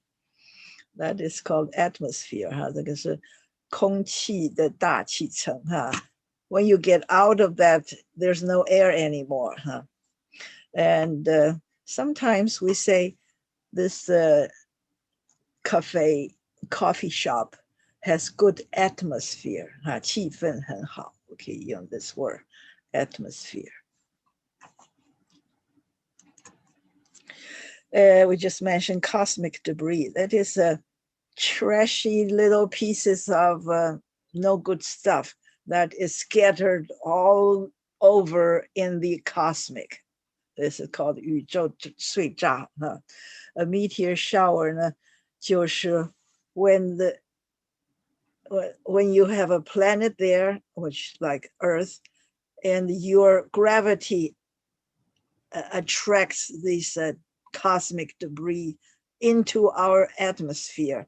In the process, it gets burned up because it's so hot due to the speed. So you can see it as a meteor shower. Okay. So in the air, in the atmosphere, there are little specks of garbage there. And when the Earth comes closer to this, it attracts these debris into the Earth, creating the meteor shower. So if the Earth does not come, they're just floating there. They're not coming down as a meteor shower. It's only because the Earth is there that they would come down. This is when we talk about a camera. We have a tripod, which is a 三脚架. 三个脚, with 3 legs, you can firmly, stably put something without tipping over. If you only have 2 legs, it's very hard. You have to have a person there in order to control it to be stationed there, not tipping over. But if you have 3 legs, you can leave anything with 3 legs there and it'll stay there. And that's a minimal number of legs you must have. You can, of course, have more legs, but 3 is enough. So in order to put a camera there standing to take picture without human intervention, you need to have a tripod. Okay, so this is a ding, 商朝的ding. This is a surveyor who happens to be George Washington. And this is also about a camera. A camera has an aperture and a shutter. Aperture is an opening that can be smaller or even smaller or even smaller. So these are the aperture. It's called the 光圈. And with the 光圈, there is another mechanism, another, how do you say, part. Another part of a camera is the shutter. So if you look carefully, you would see 2 in a row. This first one is an aperture. You can set aperture to a certain degree so it'll open big or small and it stays there without changing. However, the shutter is the 快门. You can flip the shutter and it would choop, and the length of time it was opening was the time for exposure for the film behind it, or for the exposure for a digital camera, for whatever reason. However you take the picture, the shutter controls the time you expose the light to come through to the back of it to take the picture. So by setting different aperture and shutter, you control the exposure, the size of the exposure and the speed of the exposure. And naturally, if you want a good exposure, if you want the aperture to be bigger, then you have to set the shutter faster because you're letting in too much light. And vice versa. If you set the aperture smaller, then the shutter probably needs to close slowly, sometimes even after hours, because the light is so little coming through. So from this picture, you can see that aperture is there. However, you don't see this shutter, which is just choop, choop. It moves, okay? And with the different setting, you can take picture of the same thing with different effects. So you create a depth of focus. You could focus on this distance, or you can focus the rest of the background would all be blurred just by adjusting your aperture and shutter. And nowadays, we don't have to know anything at all to take good pictures. As long as you have a good camera, which is in your cell phone, anybody can take good pictures. So nowadays, you just want to be able to compose, choose what you're going to take. That's the most important part, instead of aperture and shutter. Brackish, ooh, okay. This is a word, brackish. It can mean somewhat salty, such as a brackish water near the mouth of a river, or not appealing to the taste. When you make a tea that doesn't taste very good, so you would say it's a brackish tea because it's not very flavorful. And it can also mean repulsive. All these meanings come from the river water close to the mouth, because it's somewhat salty and the smells bad and so on and so forth. And here we have repulsive, which we think a person has a brackish personality, which means He's not bright and sunny or happy or warm or whatever. He has a very brackish personality. You don't feel comfortable dealing with him. Oh my God, I'm looking at the clock. Okay.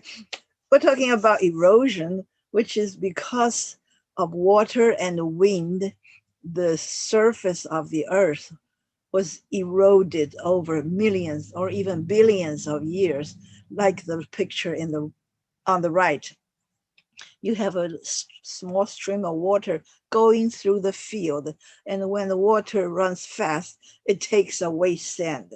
So on both sides of the shore or the banks of this creek, it got eroded.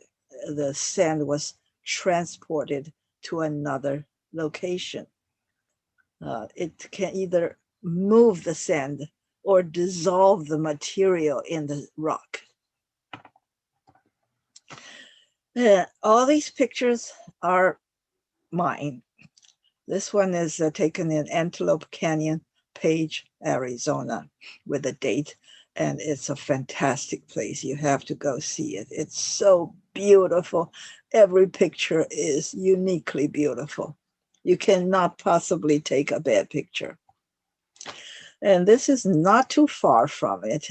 Yeah, but it takes like 5 hours of driving to Monument Valley.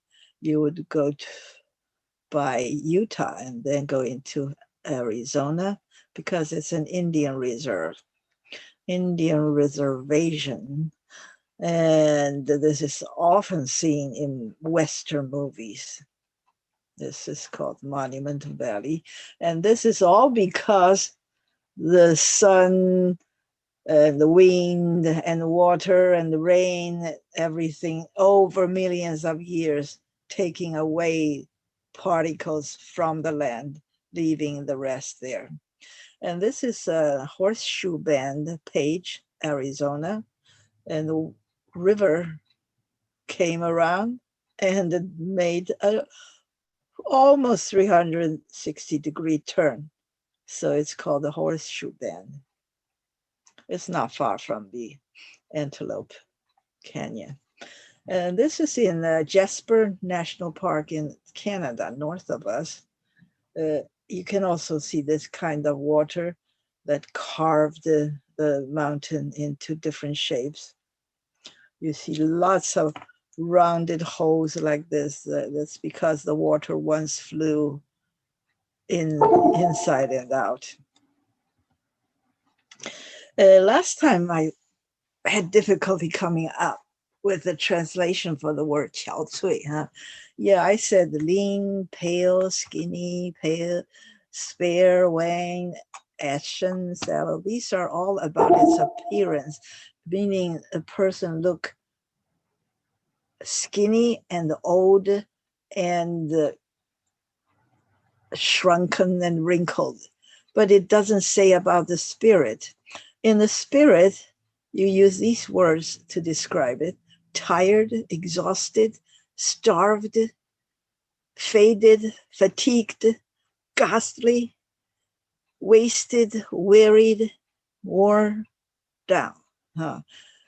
All these words together, you can use the word haggard to pretty much express what you want to say about 憔悴. Huh? So 憔悴 is just not just about being skinny and pale. It's about a lot more wear and tear in your spirit. And the reason I want to talk so much about these two words, because this is so great when he said, when Liu Yong said, 衣带渐宽终不悔，为伊消得人憔悴. Last time we were talking about 辛弃疾，众里寻他千百度，蓦然回首，那人却在灯火阑珊处. These are the 3 stages that Wang Guowei used to describe when a person works so hard to wanting to accomplish something. Of course, as a scholar, it's about your study, but applies equally to other people who wants to accomplish great deeds. So I want to have a good translation for 一代渐宽终不悔，为伊消得人憔悴. The last one of the vocabulary, oh my God, is eureka. Eureka comes from the ancient Greek word meaning I have found it. And I had this map here, this Greek mathematician, he lived in Syracuse, and he is called Archimedes of Syracuse. So he's far away from Greece. I don't know why we call him Greek, because he is on Sicily Island in Italy, which now is a country, beyond which is Greece, okay? So he's from Syracuse. Of course, we have Syracuse in New York State, but it originally came from the place in Sicily. And Archimedes of Syracuse is the Greek mathematician. And when he was taking a bath in a tub, and he suddenly realized that you can find out the density of the gold crown by the water it displaced, okay? When he was in the bath, the water overflew, and he came running naked across in his home saying, Eureka, Eureka. That's how crazy a mathematician can be. This word Eureka can be found in California's how do you call that? The seal of California. 就是他们的州徽哈. The word is right here, Eureka. It is, of course, after they discovered gold. So they think our state motto should be Eureka. In 1963, they decided to adopt this motto, Eureka, as their state motto.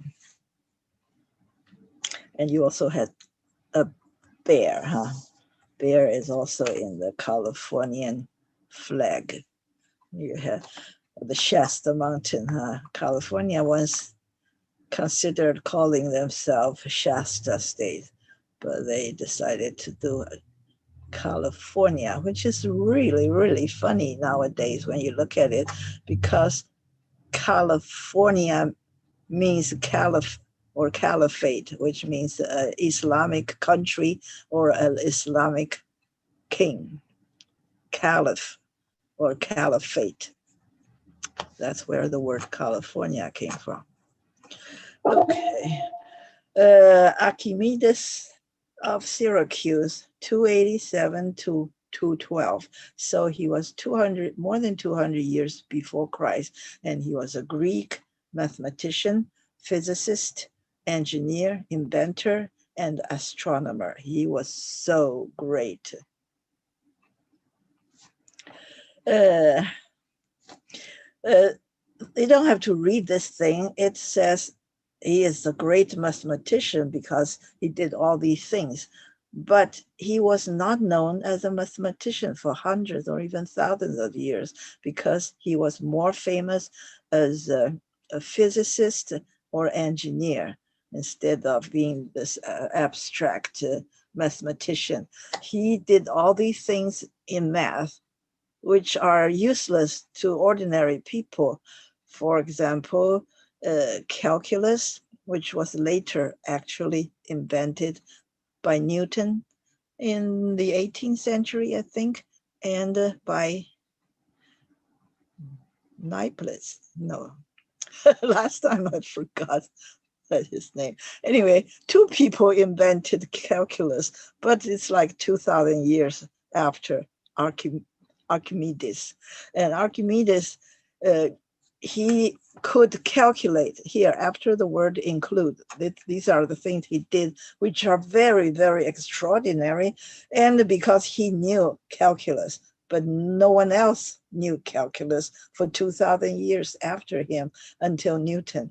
So he could calculate the area of a circle, 求这个圆周的面积哈 and the sphere 圆球的表面积 the surface area of and the volume and 体积 of a sphere and the area of an ellipse 就是一个椭圆形哈 he could calculate the area and the area under a parabola 一个抛物线下面的面积 and a parabola that would be a 双曲线哈，双曲线这样 spin the 双曲线 to get a volume into it, and the hyperboloid. Oh, that is not 双曲线. I'm sorry. That is paraboloid. Is the 是那个抛物线 spin it to get a volume, and hyperbole is the word we learned a while ago. Hyperboloid is 双曲线 and so on. All these strange shaped things, he could spin them and calculate the area and the volume of all these things that are just fantastic. However, it has no use for ordinary people. So people did not know him and worship him and admire him for these reasons, but for other things. For example, 杠杆原理。The lever or lever and the pulleys and all these things are practical. You can use that for construction. For one example, you can use a little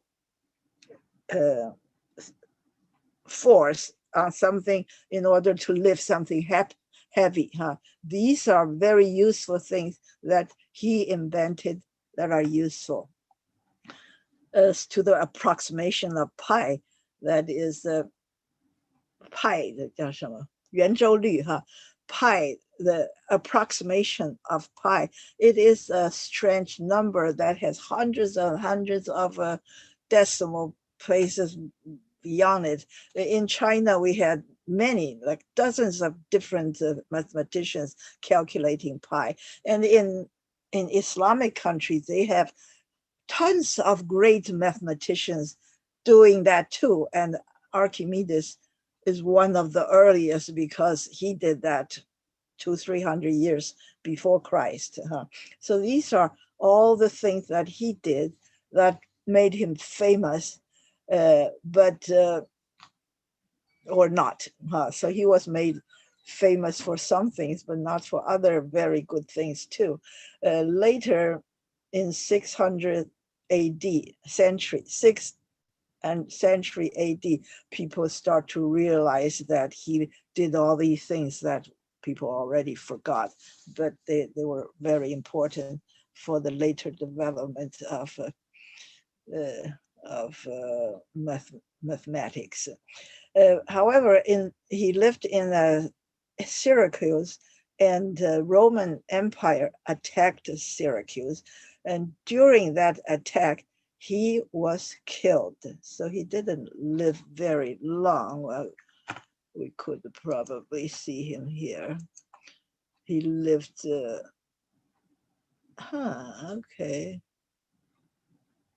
like 70. Oh, that's pretty, an old age. Yeah, pretty old, but he was killed, and not that died of a disease or another old age, but he died because according to legend, he was working on something measuring the shadow of the sun, and a Roman soldier came along and blocked the sunshine. And he was annoyed, and he said, "Don't block my sunshine." And that soldier killed him, even though the German, not the German, sorry, the general, the king or the emperor or whoever told all the soldier, when you go to raid Syracuse, make sure don't kill Archimedes. But that soldier at one moment's rage killed him, and the people regretted that very much, because he's such a great person, should not be killed so randomly in a war. Okay, there's one thing that's called the Archimedes screw that I saw here in the Netherlands. We were in Kinderdijk, and there were 19 working windmills there, and it was quite a foggy day. If you know the Netherlands, which is Heirloom, you know that most of the country is below the sea level. Do you know that? So it's called the Netherlands because it's called in 中文 低地国, The Netherlands means the land that is lower than the ground. And they they could live on the land that's under the surface of the sea. It's because they are constantly pumping water out of the land into the back to the sea. So whatever windmill you see it over there, originally it was designed to pump water out. And what do they use it?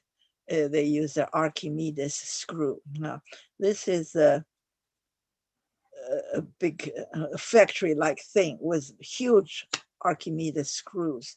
They pump water out of the ground, and if you go closer, you can see that is how water is pumped. Just by turning the screw, water will be moved from lower to the higher ground. And I told, where am I? I lost my cursor, I guess. Okay, so here is a movie.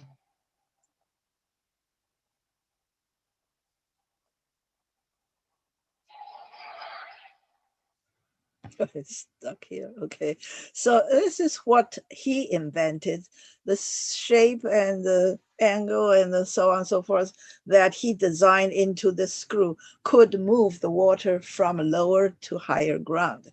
That is something. That is 2,300 years ago. Okay. Uh, Sorry about that. It's not responding, so we have to wait until it's okay. But it always come back to normal. But my mouse is having all kinds of trouble, and I don't have to bore you about that. But because of that, I bought a new external hard drive because I was wrong. I thought it was a hard drive that was giving me the problems. But no, I cannot. I'm sorry, I cannot close it because it's stuck, but it should come back. But our next slide, as you can see, is a miscellaneous vocabulary. You have a list of it, so you can go over it, and I don't need to explain much of it at all. One of them is that solstice. I've been talking about solstice many times, and I don't intend to talk too much about it, but here I came to that point again because I am going to read a poem about Lu You, in which he said, 春社, huh? 春社 is a festival in China when we celebrate. It is around the time of spring solstice, which is 春分, huh? But it is the sixth shu day. Okay, we have 子丑寅卯辰巳午未申酉戌亥, which is 子, and we had 甲, we have 子, which is a series of 12 words, and the 甲, which is a series of 10 words. 甲乙丙丁戊子庚辛 that's 10 words. So with 10 words and 12 words, you match them in pairs, and the full circle is 60 circles, 60 of them. So we count the years with this count of 60 pairs of words. For example, 甲午年, 丁亥年, or so on. That means a certain year within a cycle of 60 years. And we also count the days as 甲乙丙丁戊己庚辛壬癸. So that's 10 days. I'm sorry, I want to just if I could just close it. Okay. Yeah. If I keep waiting and it doesn't come back, I'll have to close it. It has never happened to me in any class because it rarely happens. However, here I'm going back. Since I'm going to share screen with something different, I'd like to just go sing this song first. Save us from sharing and okay, let's sing this song first because of that dead PowerPoint. Okay, I need to.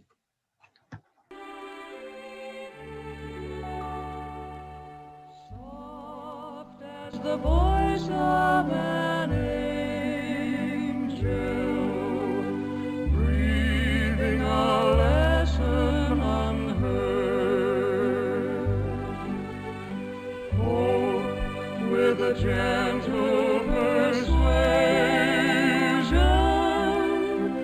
whispers her comforting word.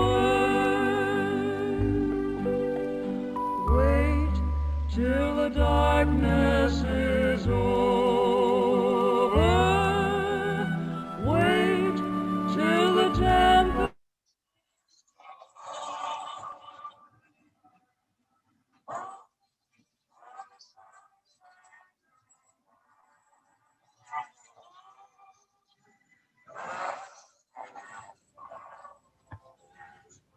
没声音了。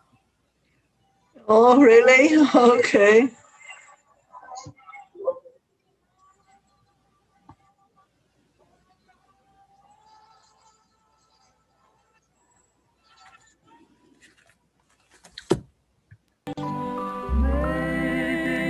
Making my heart in its sorrow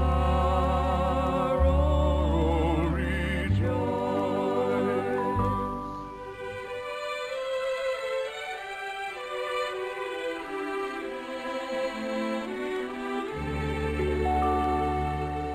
If in the dusk of the twilight dim be the region afar, will not the deepening darkness brighten the glimmering star?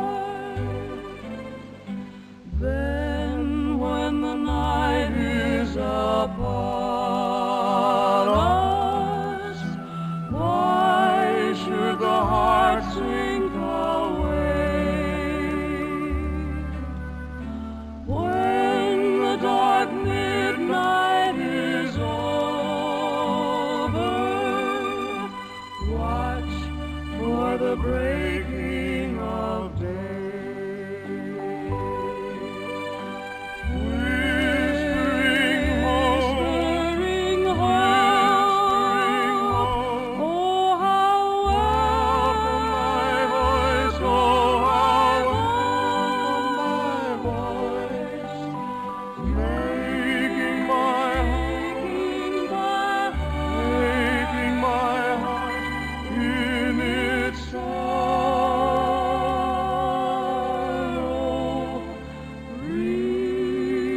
rejoice.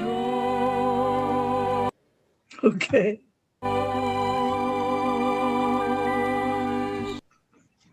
Okay. Sorry. Let me see if I still have this here. Okay. Let me. screen share. So do you see this kind of messy thing? I think you can see it now, but I have to reopen this so it's not occupying this very large area. Okay. We're back to this Archimedes thing. Let me close that. Okay, and close this. Okay, so these are the words that we need to refresh ourselves. Okay, so this is a song with we heard the voices of Gordon McCrae and Joe Staffer in 1949, and in all these lyrics, I find this word persuasion as a little bit difficult for us. We know we try to persuade somebody, we use the verb persuade, but this persuasion is its verb, it's a noun. It's a noun, and in this context, it says hope with a gentle persuasion. And this is a word that I first learned when I saw the movie 四海一家. That movie had Gary Cooper and Anthony Hopkins, not Hopkins, Anthony Perkins, who plays the son of Gary Cooper. So it's about the Civil War, a family that are, the son wanted to go fight against the South. And this movie in English is called The Friendship Persuasion. And it took me some time to try to understand why this movie is called Friendly Persuasion, while it's Chinese, it's called 四海一家. And this is very similar use. We say hope with a gentle persuasion, which means a system of religious beliefs. You have a system of belief that makes you keep hoping, even though you're in a very difficult situation. You could hear a whisper trying to comfort you. That's what this whole song is about, this whispering hope. Because of your religious belief, you can weather through the difficulties during this time. You just keep hoping, and eventually everything will be all right. You will be able to handle it. So everything else in this song is pretty simple, and this is a religious song, but became quite popular. For example, in Taiwan, when we grew up, we sing it quite often, and we have this Chinese version of it. And we also make it into a chorus. So like the two-person we just heard, we had a chorus, so a group of people can sing this. And this person who wrote this song is I've never heard of. His name is Septimus Winner, and he lived about 70 years old. And he's a songwriter, and he never got more education than high school. He did not specifically learn about how to play music or how to write music, but just by self-learning, he was able to write. Here we have 200. He wrote 200 instruction method book for 23 different instruments. Isn't that amazing? We would be hard pressed to be able to play one or two or three musical instruments, but he wrote 200 instruction books for 23 musical instruments. That's quite a great achievement. And he wrote a lot of arrangements, and he was inducted into the Songwriters Hall of Fame in 1970. So he became quite popular. And not a great scholar of any kind, did not even go to college. you need to understand that probably everyone from Taiwan had a college degree, almost. But in America, it was not the tradition to go to college. Of course, in the past, like 50 years, people started to go to college, but most of the time, people have never gone to college before. This is Golden McRae, who's a movie star. He appeared as a leading actor in Oklahoma and The Carousel, opposite to Shirley Jones. And this is Jo Stafford. She was studying to be an opera singer, but later she became so popular she did not do opera at all. And this is her picture with the background with the tapestry, a, a Tibetan Buddhist tanka and behind her. I find it interesting. So here we have this woman who died in 2008. She has a great voice, and she sang the song "You Belong to Me." Became very famous, and this is a poem, which is kind of long with 8 lines, which is a 律诗, huh? 律诗 is a regulated poem, which has 2 couplets in the middle. The 3rd and the 4th is a couplet, and the 5th and the 6th is a couplet. Overall, it seems to say, oh, I went to the countryside and visited some farmer's home. And even though the food was not so sophisticated, but they taste great and they were very hospitable. People are very hospitable. And when I got there, I took some winding road. I thought I would never get there. I thought I was lost. But 山重水复疑无路，柳暗花明又一村. These are the 2 most famous lines that people use to encourage people, also to lighthearted to describe the process of finding the way. But even more than that, it is to encourage people when they're in dire straits, when they have difficulty finding their way, difficulty seeing how they can get through this difficulty. And finally, with faith and hard work, you can get there. So this is very famous 2 lines, 山重水复疑无路，柳暗花明又一村. Well, all around it, there are 6 other lines. It's all about visiting a country's home for New Year's New Year's or whatever, a festival, huh? When he says drinking 辣酒, that's the 酒, the wine made in the 12th month of the year. So it's a winter wine. And there's enough chicken and pork for you to feed on. And the 小鼓追随春社近, that is a festival. 春社 is a festival, and there's a song and dance and things like that.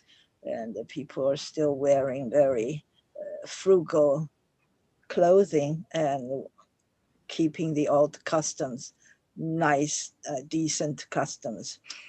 This is what made me curious. It says, if the curfew is lifted, I don't know what kind of curfew it was, if we are allowed to move around freely in the night, then I would be knocking on their door all the time.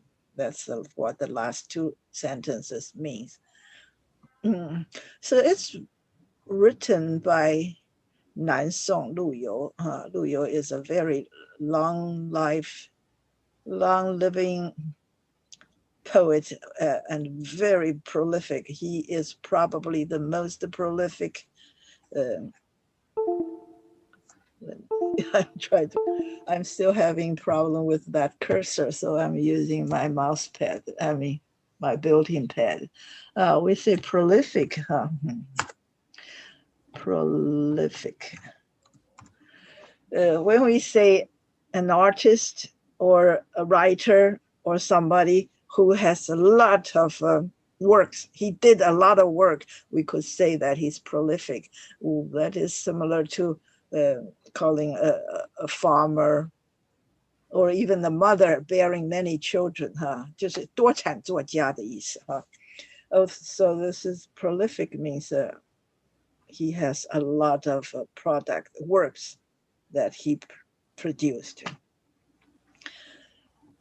Let's go to the next one.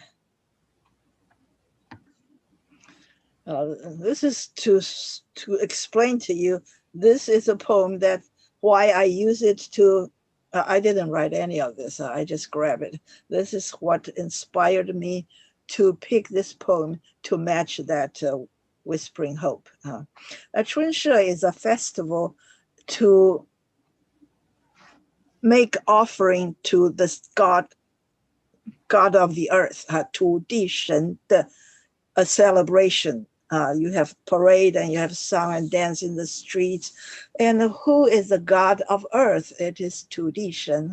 So all those little 土地庙, little temples on the in the middle of the street, you can still see those are little temples for sometimes translated into city god or earth god.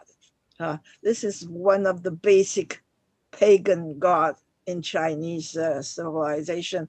We have to worship the earth god, and the ji, 社稷. We have the two words here. Here I have this 社 and the ji. 社 originally is the earth god, and the ji is a crop god. So you would always worship these two gods in order to have their protection and the help to raise your next year's crop. So when spring comes, you would have festivals to celebrate these two gods. And this 社 is so common in the culture that we now use the word 社会 to this instead of society. When other people say society, we say 社会, which means a gathering of earth god and people all mixed together. That means community. So 社 becomes a word for community. And the ji, on the other hand, is for agriculture, all the crops. And the god that is the patron of agriculture or farmers is the ji god. Okay. And then you have 春社 and the 秋社. So spring, you would worship the god of earth, and in order to have a good season. And in the autumn, you would thank the god for giving you such a good crop. So it's called the Spring Earth God Festival and the Autumn Earth God Festival. So in this map of Beijing, you would have this inner circle, which I look at this, and this is 五环路. So this is the fifth circle, and the one inside would be the fourth circle, and inside this is third circle. These are all superhighway within the city, and this most inner one, I thought it would be the first circle, but it could be the second circle. This is where the oldest city was, this little square with the how do you say that? Forbidden City, right here, I think. Okay, maybe a little larger than this. And on the south side of the city, but still within the city limit, is this temple of heavenly temple to worship the gods. Every year, the emperor would go there to pay respect to the god, to pray for a good harvest. Okay. Oh, we read this 示儿 before. That was also Lu You's poem. That was when he was about to die, and he was very sad that the country was not able to recover the lost land. And this we went through before too. Because this Saturday is New Year's Day, I would show you this one as the last slide, which was written by Wang Anshi. It's about the new year. 爆竹声中一岁除，春风送暖入屠苏。千门万户曈曈日，总把新桃换旧符。He, as the prime minister, is wishing that the new year will bring more success to the reform that he brought to this country. Yeah, he struggled to make economic reforms, but many of the old guards, such as Ouyang Xiu and Su Shi, they were against it. And you have good people on both sides, huh? Unlike when you have Nazi and non-Nazi. This is a good people on both sides. One is for reform and one was not. So it was infighting very much so in the country for many, many years. But this poem is hoping that we would all be together and work things out as the new year comes. Okay? Thank you. Do you have anything to say? I'm sorry for the malfunction of the PowerPoint or the mouse. I don't know which one is causing it. I guess it's a mouse. Thank you. Happy New Oh. Year! Yeah, Happy New Year. 谢谢老师。 New Year， 谢谢老师。 Don't you have anything to say about this? 谢谢老师，新年快乐，谢谢。新年快乐。大 Okay. 家新年快乐。 Yeah. I wish you a Happy New Year too. Okay. 谢谢。 Bye. 拜拜，拜拜。谢谢老师辛苦了。